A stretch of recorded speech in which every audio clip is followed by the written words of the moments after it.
ꯃꯌꯥꯝ ꯉꯁꯤꯗꯤ ꯑꯁꯦꯡꯕ ꯋꯥꯔꯤ ꯑꯃꯇ ꯂꯤꯖꯒꯦ ꯉꯁꯤꯁꯦ ꯑꯩꯈꯣꯏꯒꯤ ꯊꯥꯁꯤꯅꯤꯀꯣ ꯊꯥꯁꯤꯁꯦ ꯋꯥꯛꯆꯤꯡꯒꯤ ꯀꯨꯟꯃꯥꯄꯟꯅꯤ ꯀꯨꯟꯊ꯭ꯔꯥꯅꯤ ꯄꯥꯟꯕ ꯅꯨꯃꯤꯠꯅꯤ ꯅꯨꯃꯤꯠ ꯑꯁꯤ ꯑꯩꯈꯣꯏꯒꯤ ꯏꯄꯥ ꯏꯄꯨꯅ ꯊꯥꯏꯅ ꯍꯥꯏꯅꯔꯝꯕ ꯊꯥꯁꯤ ꯊꯥꯅꯧ ꯀꯥꯏꯗꯣ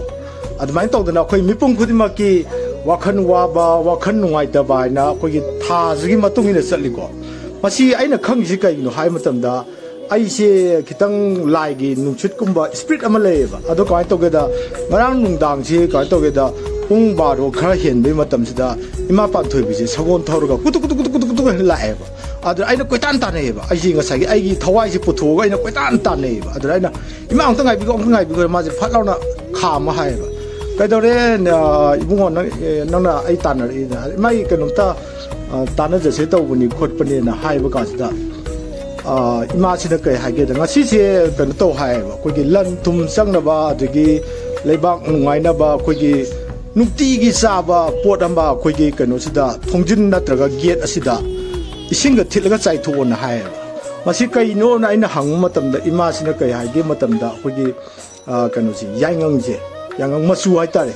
ꯃꯆꯨꯁꯦ ꯏꯁꯤꯡꯒ ꯊꯤꯠꯂꯒ ꯁꯨꯃꯥꯏꯅ ꯆꯥꯏꯊꯣꯛꯄꯤꯌꯣꯅ ꯍꯥꯏꯔꯝꯃꯦꯕ ꯑꯗꯣ ꯃꯁꯤ ꯆꯥꯏꯊꯣꯛꯄꯁꯤꯅ ꯀꯔꯤ ꯀꯥꯟꯅꯒꯦ ꯍꯥꯏꯕ ꯃꯇꯝꯗ ꯑꯩꯈꯣꯏꯒꯤ ꯁꯦꯟꯃꯤꯠꯂꯣꯟꯁꯦ ꯆꯥꯎꯈꯠꯂꯦꯕ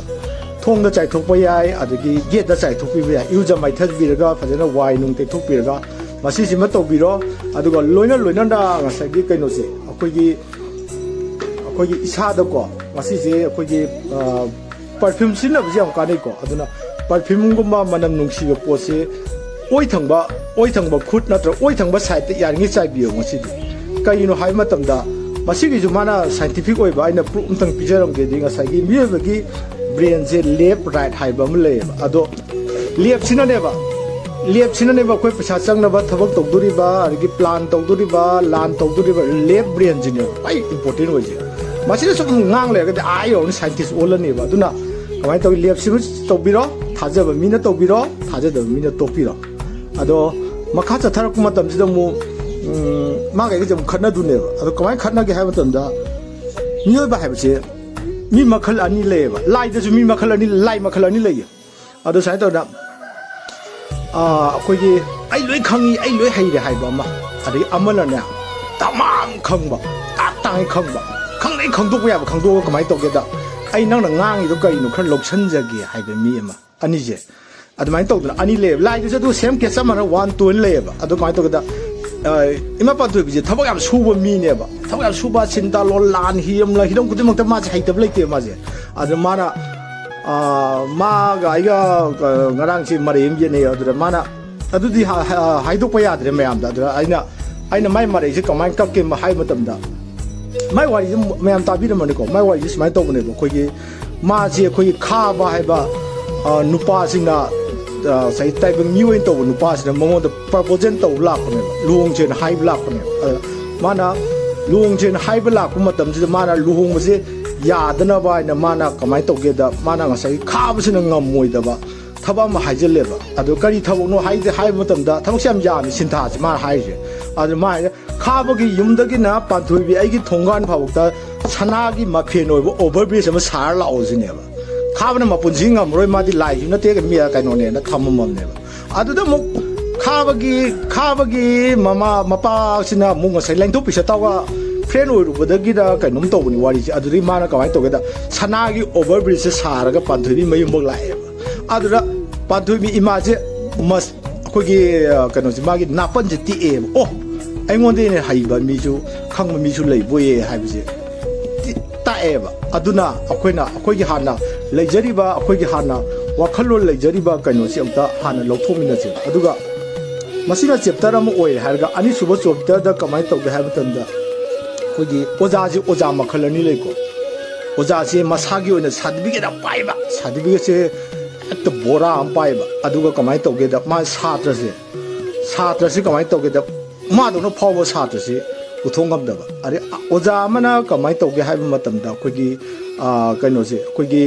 ꯃꯥꯁꯦ ꯀꯩꯅꯣ ꯃꯦꯇ꯭ꯔꯤꯛꯇ ꯍꯥꯏꯔꯒ 3rd ꯗꯤꯕꯤꯖꯟꯅꯦꯕ ꯑꯗꯣ ꯃꯥꯁꯦ ꯅꯣꯠ ꯇꯧꯕꯅꯤ ꯈꯪꯗꯦ ꯀꯩꯗꯧꯕꯅꯤ ꯈꯪꯗꯦ ꯇꯧꯗꯅ ꯃꯥꯁꯦ ꯀꯩꯅꯣꯐꯧꯇꯤ ꯑꯩꯈꯣꯏꯒꯤ ꯗꯣꯛꯇꯔꯦꯠ ꯐꯥꯎꯇꯤ ꯂꯣꯏꯁꯜꯂꯦꯕ ꯗꯣꯛꯇꯔꯦꯠ ꯂꯣꯏꯁꯜꯂꯀꯥꯟꯗ ꯃꯥꯅ ꯄꯨꯊꯣꯔꯛꯄ ꯁꯥꯇ꯭ꯔꯁꯦ ꯐꯥꯔꯁ ꯀ꯭ꯂꯥꯁ ꯉꯥꯛꯇꯅꯦꯕ ꯑꯐꯥꯎꯕ ꯁꯥꯇ꯭ꯔ ꯉꯥꯛꯇ ꯄꯨꯊꯣꯛꯄ ꯑꯗꯨꯅ ani je khenari je kaino haiba matamda ten tang haijarabada khoi kaino sineba experience haje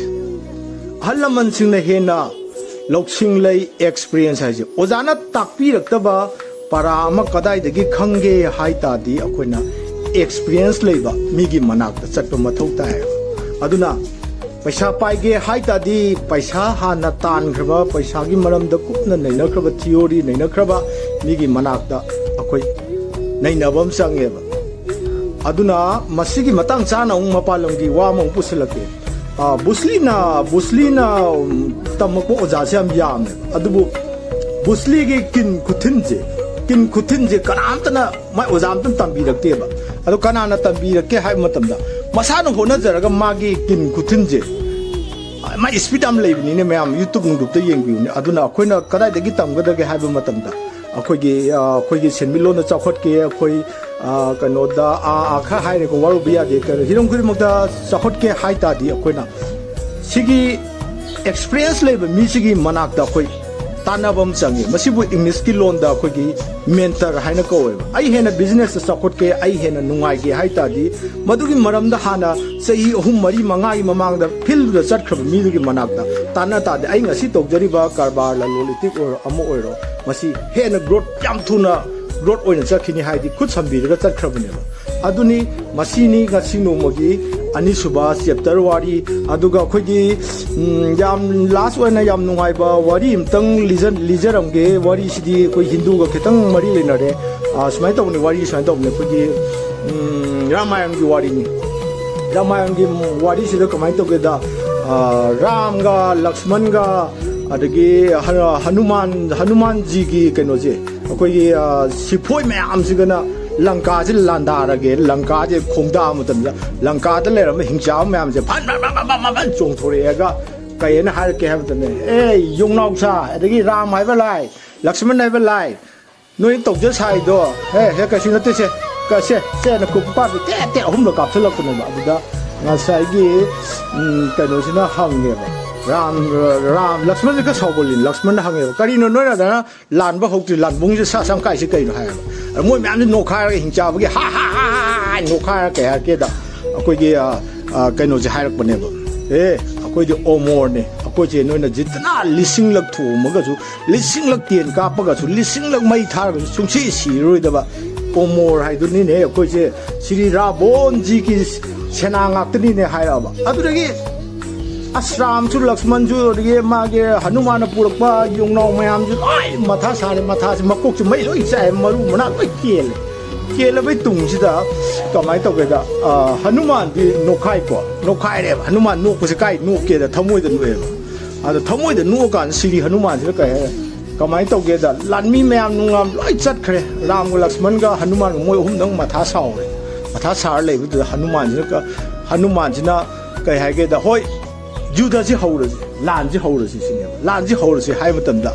yang sai hin chao mayam jamu ha to je sai ju yong no ma na chao ga ba khoi bo ha tu ri nin to ji on hai re adu da hanuman si na ka bain to ge da phare lan ji hau re si ko hai hau re lan hau du mang da ma di masai gi dharma ka je da ba respectful hanuman ni na ka mai to ge da sri ram amadi ima sita lakshman nungan khurmo ma se kamai to ge da yam thein sok thore khu chau thin sok thore adu kamai to ge da mamai jina ngasai gi lanmi laktara karor mu lei bise loina ko chal la ga kamai to ge da ato planet ta thang ji bon sa su